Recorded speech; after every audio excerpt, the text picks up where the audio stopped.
Hi everyone, I'm Shabri and this is the Everything is Sales podcast by Kaspr. This week I sit down with Matthew Blanchard from Varicent, GM of EMEA, and we'll be talking about what sales reps need to do to make themselves recession-proof. We talk about how to deliver change management and difficult messages internally, how to shift your messaging externally to prospects and customers in an increasingly difficult environment, and the evolving role of the account executive. I hope you enjoyed this podcast as much as I did. Let's get into it. Well, welcome, Matthew, to the podcast today. Thank you so much for joining. I've been really excited to have this conversation. And when we were talking about topics, you were one of the first people that came to mind. You built such an incredible team and region at Varicent, and really looking forward to hearing your ideas and sharing your insights on some of the things that I think are top of mind for leaders today, but not just leaders, but also sales reps as well. So we're going to talk through, I think, some of the things that are really prevalent at the end of year for a lot of companies, and we're going to talk about how sales leaders and reps can thrive in spite of what's going on externally. So before we dive in, why don't you introduce yourself to everyone who's listening, and we'll go from there. Sure. So, hi everybody. My name is Matthew Blanchard. I'm the general manager for Varicent here in EMEA. Been in this role since it came out of IBM and was with IBM for about 4 years prior to that. So, love the sales effectiveness space and love the opportunity to help people plan and automate in a more effective way. Brilliant. Thank you. I'm so excited for this. So I guess before we go into some of the questions and comments that we've had from people, how's the end of year been for you right now and your team? It's been an interesting end of year. I think that no matter what the press say, people are still buying technology. People are still going through sales cycles, but the level of diligence is increased significantly. So if we look at some of the sales processes we're looking to conclude at the moment, where we thought we would have one layer of approval and a signatory off the back of it, you're now having that audit committee checking and double stamping to make sure that it is actually something that is on the roadmap for next year, because it seems the opportunity to spend is still there. We just want to make sure we want to make sure of the certainty that what we're spending on is going to change the behavior of the business in a way that gives us the agility to move independent of what happens in the economy. And how have your teams managed that change in sales process almost, and that change in buyer journey? I think how it's been a learning curve. I wouldn't say that anything has happened that has enabled us to come up with a single golden bullet. I think that the way that people are leveraging the process of a sales cycle and questioning more frequently, utilizing relationships to understand what's going on inside of people's businesses are the key components to it. Because ultimately, we humans don't like change. So as a salesperson, if you've got to change the way in which you undertake an interaction with your potential buyer, you then have to change the way in which they work internally as well, because they may not understand certain sign-off processes. We have to help them on that road. And so that change element isn't just on the sales side of the business, it's on the buying side of the business as well. So I think what we've been trying to do is make sure that on each interaction our sellers are having, or that even our business development reps are having with net new prospects, it's understanding the steps they think they've got to go through to enable them to execute on what they think is going to be the final outcome. I love that. And one of the things that you said was the diligence is going up. And I've been seeing this for about a year now, but the kind of either reintroduction or introduction from procurement playing a part. And I hear from sellers that actually selling to procurement is quite challenging. How much have you seen of procurement playing a role within the Varicent sales cycle? I'd say that procurement are coming back. I think the challenge is procurement have a job, and that is to save the company as much money as possible and to reduce the risk. And so at a time where economies are shrinking and that companies are potentially not seeing the best returns at the end of the year, procurement have a bigger role to play. And so therefore they're trying to take a bigger chunk out of companies like ourselves.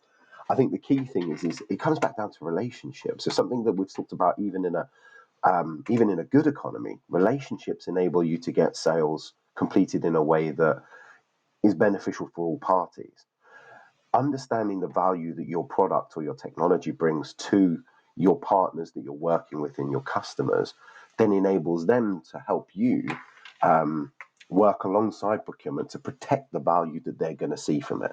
Because people never wake up and say, I want to buy an incentive compensation management technology. No, I've never had that. I'd love to, but never had that.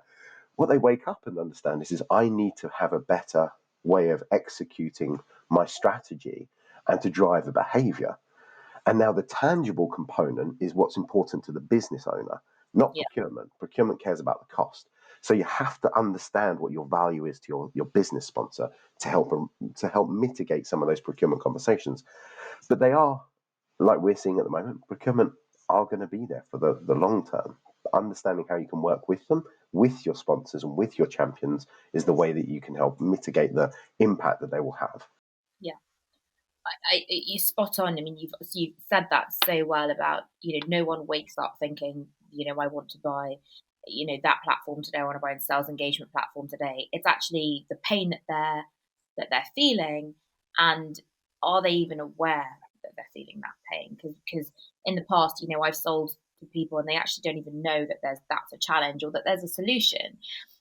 So I wanted to touch on that a little bit more and talk about the external messaging. How do you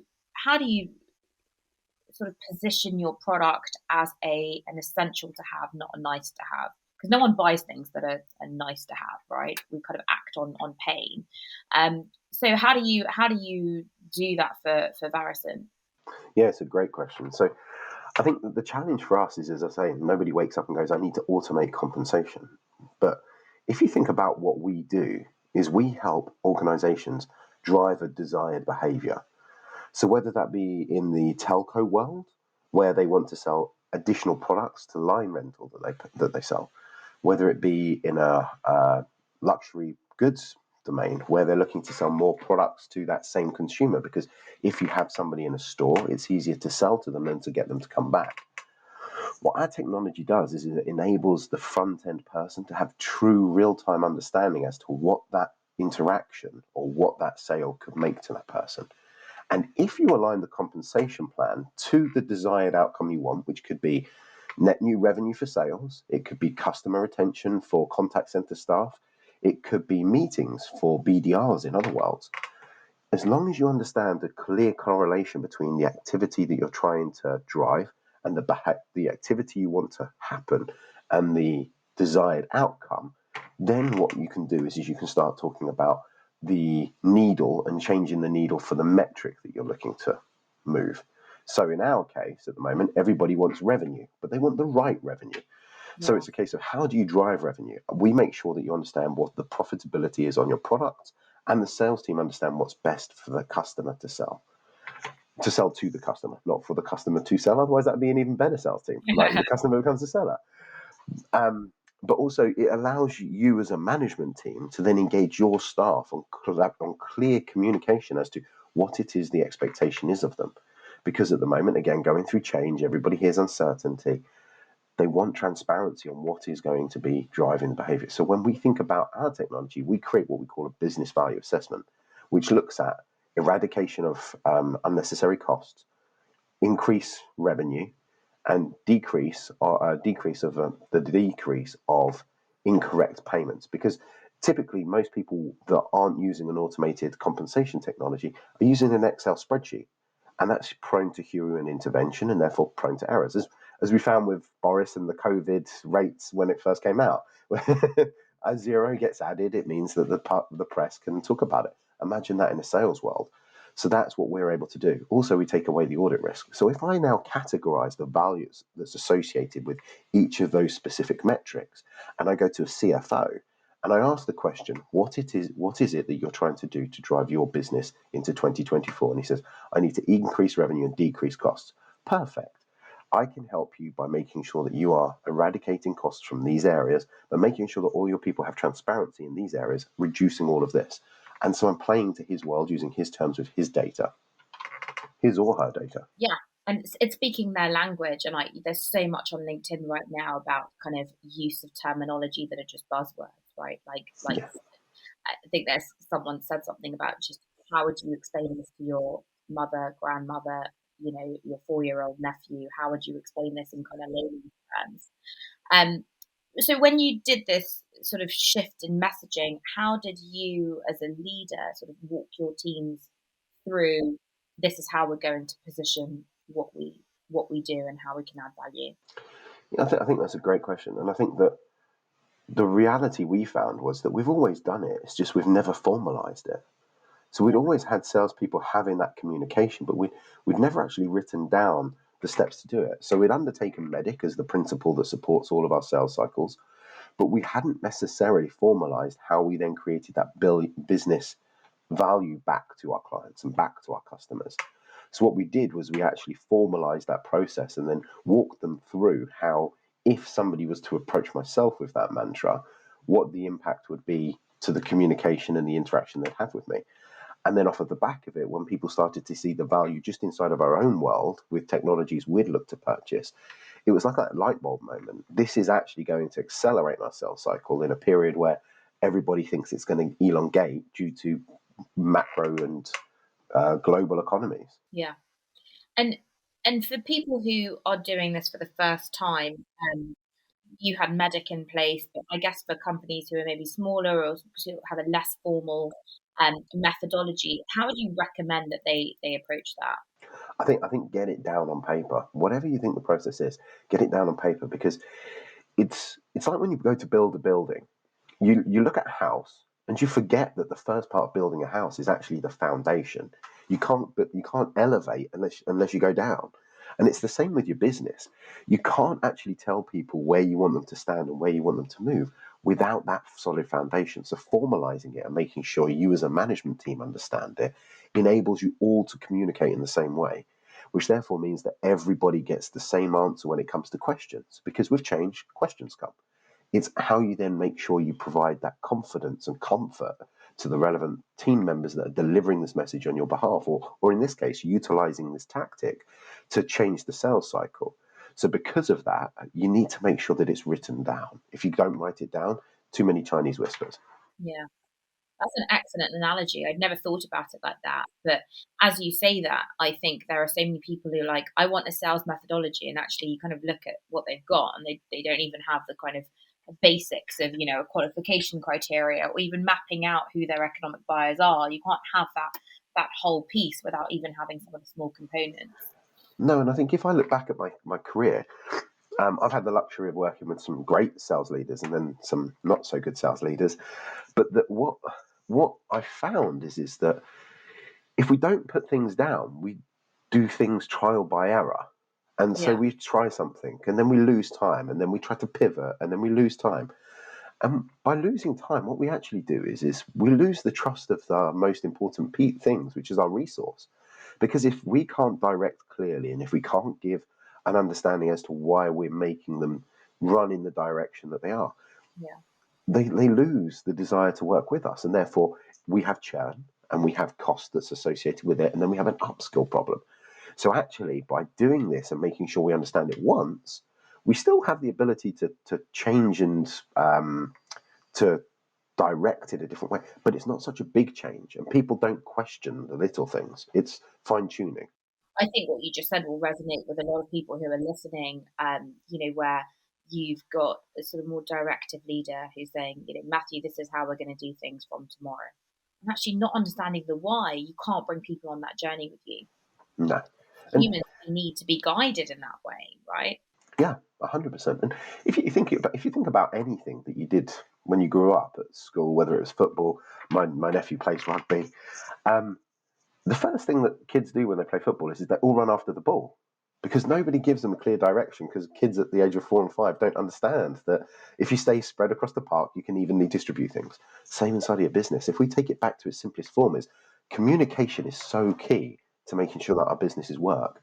But understanding what you're communicating is so important to that being useful, because you can talk and you can have internal meetings and you can kill them by Zoom by death if you want. But the reality is, if you're not utilizing the right messaging and if it's not clear as to why you're messaging, it's irrelevant. Yeah, 100%. And I think to get people on that journey with you, you've got to kind of lead from the heart and the head, right? But bringing people on that journey with you, not just this is what we're doing, and actually I've always wanted to know why, right? And that's really important for me. So there's a lot that you touched on there. We've talked about the external messaging. I want to shift slightly to the internal messaging, which you've briefly touched on. The last few months, I think, have been quite challenging. Budget cuts, hiring freezes, people realizing that it's going to be harder to buy a house, all that sort of difficult stuff, right? Cost of living going up. With difficult internal messages, so things like hiring freezes, how have you handled some of that trickier messaging when delivering that to your team? I think there's no easy way to do it.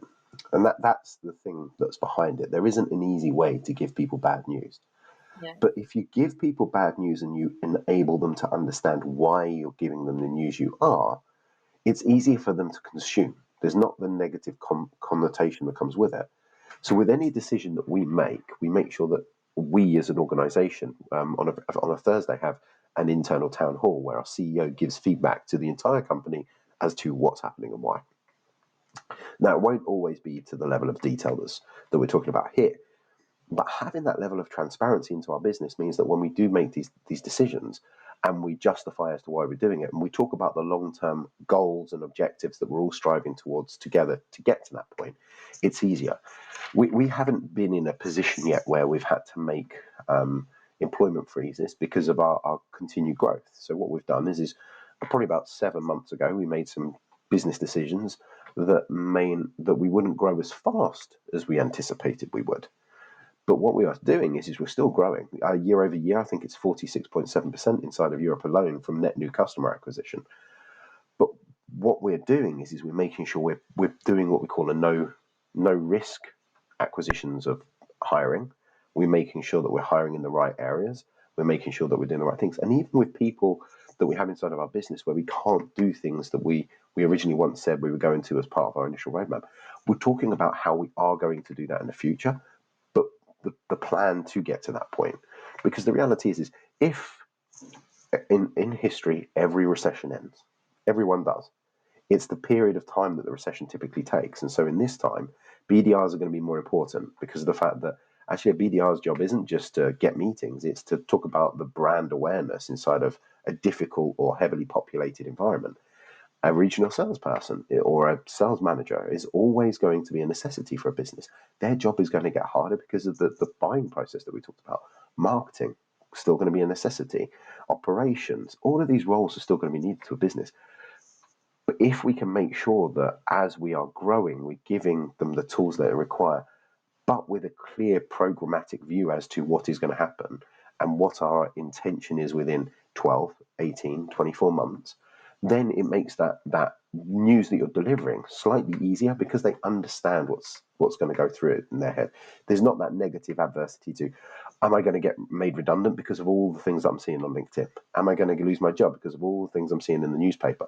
Clear, concise messaging in a way that's communicated frequently stops all of that. Unlike what I've just said there, where I rambled on for ages. Cool. I think the one word that really stood out to me there is frequently. And I actually break down the fact that your CEO does weekly town halls. I mean, that's amazing. I've worked for companies before where the CEO did quarterly town halls. If he couldn't make it, he'd send the CFO, that type of thing. So the fact that your CEO is invested in that level, I'm sure speaks volumes to the employees there. So I think frequency is really important. And I think the other thing that you said that stood out is even if you do have a freeze, you're having a freeze, but you're still growing. Right? I think the difficult message to pass on is, we're doing worse than we were last quarter. We're doing worse than we were last year. And people do assume that if there is a freeze or there is cuts, that it's because the company is doing badly. And everyone will always think that they're next. So have you had, and I guess, candidly speaking, have you had, your team's dip in motivation, not just because of the internal stuff that's going on, but the external stuff? And if so, how have you managed that? Yeah, I think that's a common theme. If you look at the last 3 years, so Yeah. we Varicent actually left IBM on the day that Boris Johnson decided to shut the country down. So everybody went from a big social organization into a work from home independently in a net new world. And so the mental fatigue that went in for 2.5 years working from home and Zoom meetings only for new employees onboarding, it was hard. And what we ended up having to do was we had to, and this is why I keep using the word communication. We had to make sure that the way in which we speak to people and the way in which we interacted with our teams, it shows them that we are there with them. The the situation we've gone through with COVID and what we're going to go through in this recession is going to lead to a huge amount of mental fatigue. It's going to add anxiety. It's going to add panic attacks to people. Something that I've suffered with myself in the past. So understanding that means that I now know how I would expect to be treated if there was something going on. So with our teams inside of our business, we've had people that have been impacted by things that have gone on in Ukraine. We've had people that have been impacted by things inside of the UK. But making sure you show your support, giving them a clear area to focus on, because sometimes your mind needs that focus, something that's deliberate, something that gives them a goal, an objective, so they see success. Because when you hear about adversity and when you hear about negativity, giving them something that makes them go, wow, I did that, gives you that little pat on the back. And those little wins then stem into something big. Yeah. I think as you were just talking through the last 2.5 years, I think we forget how much has happened, in the UK, outside of the UK, and on top of that, the kind of day-to-day things that people are going to be dealing with in their lives, irrespective of what's going on outside, right? So I think it is a difficult time. What advice would you give reps who are going through some of that stuff? We've talked about the leader angle. So if you're, if we've got AEs listening or SDRs listening, and they're in an organization that is going through redundancies, that fear kicks in of, am I next? What advice would you give to the individual contributors that might be listening? Yeah, I think the key thing is you never know if you're next. So why worry about something that you don't necessarily know? Don't let fear hold you back. I was at one of the sales confidence events, and I listened to a young lady called Becky, and she said, use the fear in a positive way. Use the fear of what the outcome may be to drive you to go and make the additional calls, to prove to people that you shouldn't be next, because the only person that can control what happens next is you. The business may have to make decisions, but fundamentally, there's still going to be other jobs out there. There will be. Look on the boards, people are still hiring. But you don't let fear rule your life. Ask for the help that you need to make sure you can be a success, and basically manage what you can manage. Yeah, I think that's that fear in a positive way. Control what's in your controllables. So we did a podcast a few weeks ago with Chris Hatfield, and he was saying, you can only control what's in your world of control. So write a list down of what can I control, what can't I control, and then you can control, if it does happen to you, you can control how you react to it or how you bounce back from it. But you can't control whether a company is going to, and I've seen this happen. I've seen companies get rid of their whole SDR team in the last, and so if you're one of those SDRs, there's not going to be something, unfortunately, that you can do that's going to change that. No, but if you then think about that. When one door shuts, another door opens. That's life.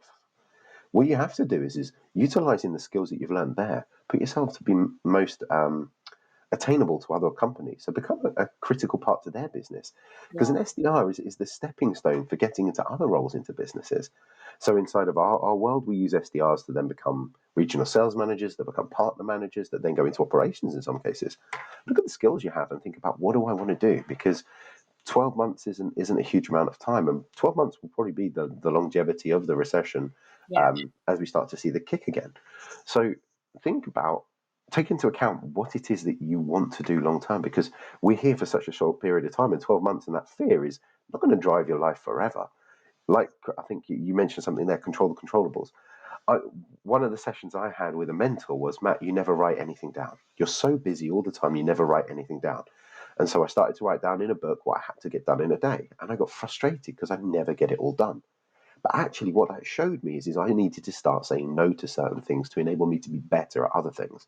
And that's the same thing that can happen with these types of roles. So if an SDR function gets shut, use to look at the transferable skills. Look at what else you could be doing inside of the business. Make your organization aware of the fact that you would like to look at career development into operations, into regional sales management, into other areas, because other doors will open as some close. I like that. I think that's important, which is, if something bad happens now, we tend to focus on that emotion and that feeling of what's happening now, not about, okay, it's hard, right? But if you do get in the business, I guarantee that in 2 years' time, potentially, that you'll look back on that and you'll think, I got some resilience from that situation, or I learned how to deal with a difficult outcome, or I learned how to, whatever those things are. And it's not always immediately visible, but I think that's great. I've been made redundant twice in my career, twice. And I could not control either. But what I did was I made sure that within the lessons that I learned through it, I got back up as quickly as I could, because there was no point in me worrying about what I'd done in the past, because I can't change the past. I can change my direct contribution in the future. Yeah. Look at what I can do next. Yeah. And from those redundancies, what would you say to people? Like, how did you manage that? What advice would you give to those people? The younger Matt went and got drunk on the first one and then realised that wasn't the best way to do it. Yeah, so don't do that. That's a bad idea. The first thing is basically, I took the time to think about what I actually wanted to do. One of them, I was actually a financial advisor in the subprime mortgage industry, and in 2007 the global market collapsed, so I had to change, and that's when I came into tech. I looked at the transferable skills and I looked at where the opportunity was for me to grow and be a success. And then I applied myself through learning and making sure that I made connections with people that could help me do that. So it was connections and then application as to what I needed to do to get to that point. I'd say that the key thing is make sure you understand what you want to do. Because if you want to be a BDR or a associate seller, or however an organization may classify it, for 18 months, 18 months comes and goes very fast. Make sure you understand what that is now, because then if something bad does happen, you know what you've got to do to get to that next step of your journey. Yeah, brilliant. I think that's really helpful. I want to shift slightly, and we touched on it briefly. What I'm seeing, especially on LinkedIn, is a lot of companies with financial pressure are feeling like they've overhired SDRs and they need to make layoffs. And for whatever reason, it seems to be the SDRs that are going first, with the kind of justification and rationale that AEs can do both of those roles. So as a sales leader, do you think it's realistic and possible to forecast based on a rep doing 50% of both jobs? Or do you think that that's not feasible? Inside of my own business at the moment, I would say it's not feasible. And the reason for that, one, my sellers continue to tell me how busy they are, so I can't possibly get them doing any more, or they'll all quit. But the other component is it's a different set of skills. If I want my team to be executing transactions, the repetitive isn't the right word. The sequence that a business development rep or an AE goes through to get to the point where they get a meeting is a skill that they hone through practice. And so each interaction makes that communication that they have with our potential buyer better. If I give that to a regional sales manager and they do it for an hour and then they get busy and then they go and do other things, they don't put the dedicated focus to it, which means the prospect isn't engaged with what we're actually trying to sell. So my view is I, as a business leader, can't do that because it doesn't give me the best foot forward when it comes to me competing against my competition. Yeah. Okay, so your concern as a leader, I think, are totally valid, right? So it's not even, it's difficult to forecast. It's a different skill set. Your sellers don't really have enough time, and probably the easiest thing to neglect then is prospecting, right? Correct. And the thing is forecasting's an art at the best of times. And if I don't have the right people in the right place, I could forecast whatever I wanted and it'd still be wrong. But if I've got the right people working with me, I believe that we can achieve what the number is that's set in front of us. But I need to make sure that I have the right people with the right skills to enable one another, because we don't win anything in this business. We don't win any deal as a single person. We don't. Like, we have pre-sales teams, we have marketing teams, we have finance teams that help get us to that goal.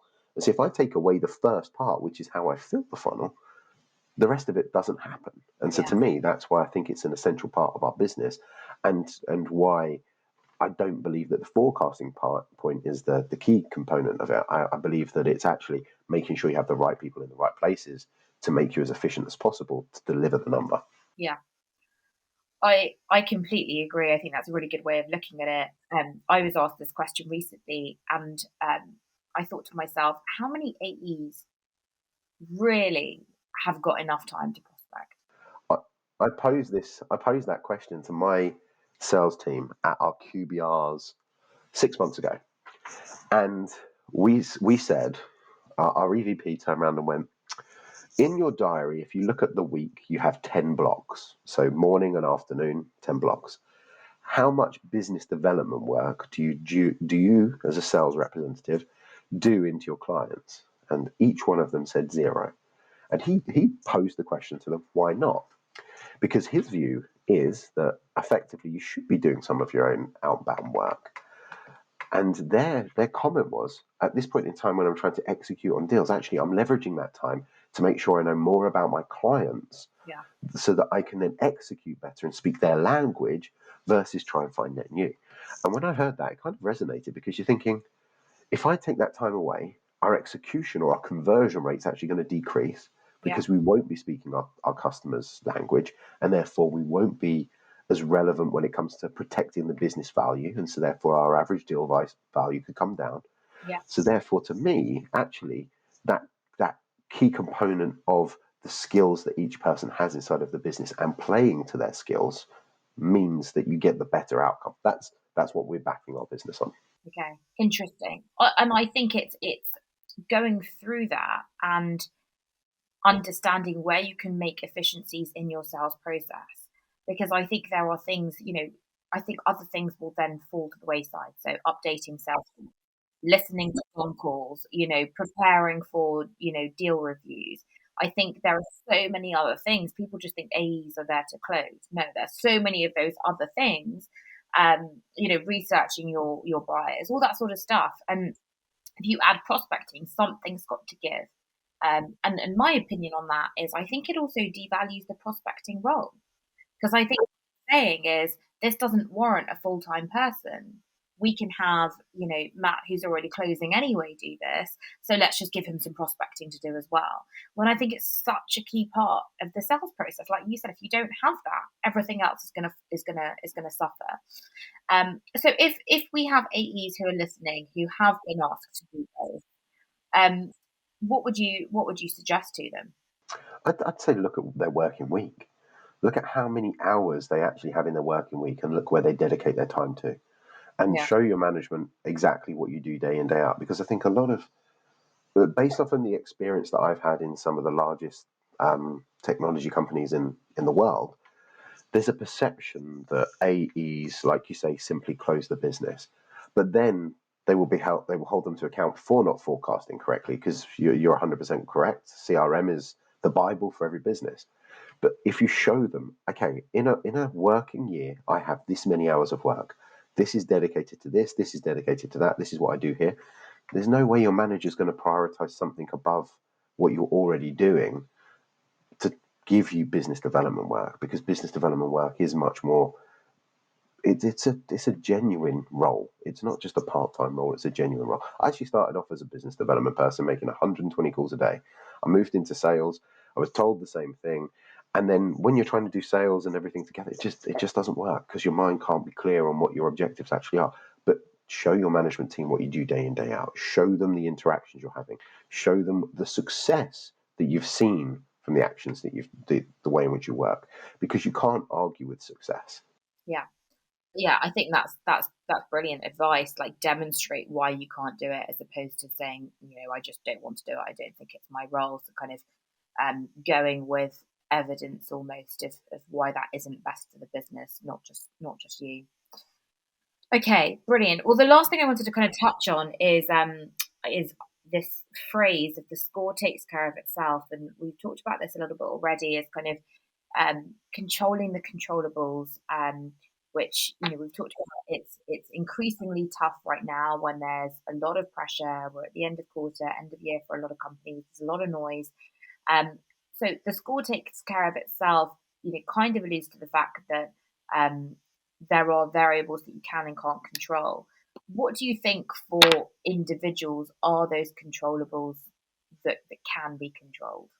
I think it's an interesting one, because I guess that if you look at a business, there's so many different roles where people are still having an impact on the end of year, as we're talking about now. If we're looking at salespeople, the key thing, the key emotion that I went through at this stage was, holy cow, I've got to get this done before Christmas, because otherwise everyone's going to hate me for making them work between Christmas and New Year. But the reality is that all you can do is execute on what's in front of you, understand the steps to close, make sure that you've got the right people aligned to help you achieve those goals, make sure it's clear and concise with mutually agreed activities. So that's your customer, that's your internal representatives, and that's yourself. Hold yourself accountable to them, and then deliver on it. And then everything else that's around the rest of that's not included in that list of things that you've got to get done is noise at this point in time. Focus on the things that you can actually control, with a direct communication path with the relevant people and stakeholders, so that they understand what's going to be required of them as well. Because this time of year, if you go to somebody with something that they don't expect, you're not going to get the answer you like. Yeah. So make sure that they understand it's coming and give them clear line of sight. You won't be let down, and you'll see the success come from it. If you get your customer to sign up to a closed plan the same way as what your internal stakeholders hit, I believe there was a 72% success rate increase by just making sure it was formalized on a piece of paper in some of the studies that were done by Harvard. So making sure you have that is really, really critical too. And if you're looking at it from a BDR perspective or a AE perspective at the moment, take this opportunity. I watched one of Tom Boston's videos this morning, which was hilarious. The video talking about Sheila saying that she wasn't going to be back in the office until the 23rd of January. But this is your opportunity to look at what's worked this year and to create a plan and to put the sequences in place ready for you to start hard next year. But remember, you've got to stand out, because we as executives are going to be inundated with tons of emails with different technologies wanting to talk to us. The only way you're going to make sure that you get visibility to help your regional sales managers in that next step is standing out, personalize, understand more about your client, leverage the time that you have to consume data that's going to make you stand out. Yeah. Okay, so I'm gonna put you on the spot there. You obviously get prospected all the time. You're probably the right persona and ICP for a lot of people. What's the best prospecting outreach you've ever had? It was one that knew the rugby team I liked. It was one that, to be honest, it felt as if the person knew me. There was comments and phrases that I would use based off of what I'd written in my blogs and what I'd put on LinkedIn statuses. There was comments about my customers, and it was actually only four sentences long. Hi, Matt. I loved what you said about one of your customers on this date. It was really inspiring to see the feedback that they had in your case study. I noticed that Wasps played at the weekend. What seems as if it was a really bad game. I hope you didn't waste any time watching it. And I was like, oh, cheeky, like that. Then the next bit was about what they did. And actually, the person then phoned me 30 minutes after they sent that email, 30 minutes. And their number came up. And because it was on my phone that I read it, it came up with the person's name. And I picked it up specifically because of the fact there were so many personal touches. And what they did was they connected to one of my corporate goals, which is every one of us inside of our business is measured on culture and revenue. And so the technology they were talking about had a link to culture and revenue. And so I took the call.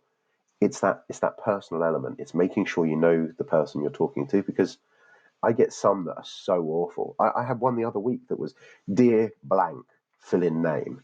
I would like to talk to you about engagement platform. Would you be open? And I was like, what is the point? Don't put me in a sequence, because I'm going to unsubscribe now and you've just lost the opportunity to do it ever again. Make sure you do the right things, even the basics, but personalize it and you'll get the outcomes you desire. Yeah. I think the personalization thing is something we've been hearing for a while, but I think there's very, very few people that do it, that really do personalize, right? And I think personalization goes beyond, hi Shabri, I see you went to university in Manchester. Like, okay, what do you know what I mean? And then the next paragraph is about them and their product. It's like, okay, you've literally pulled out the easiest thing you could have done from my LinkedIn. But it sounds like that was a really, really good example of standing out. I think take the time. Like Shabri, you and I've worked with companies where we've got websites that are bigger than most people's encyclopedias.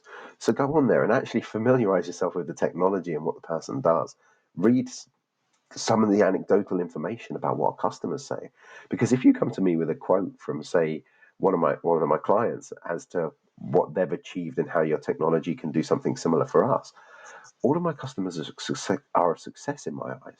And why would I not take a call from somebody that's telling me that their technology can make my company as great as I've made somebody else's?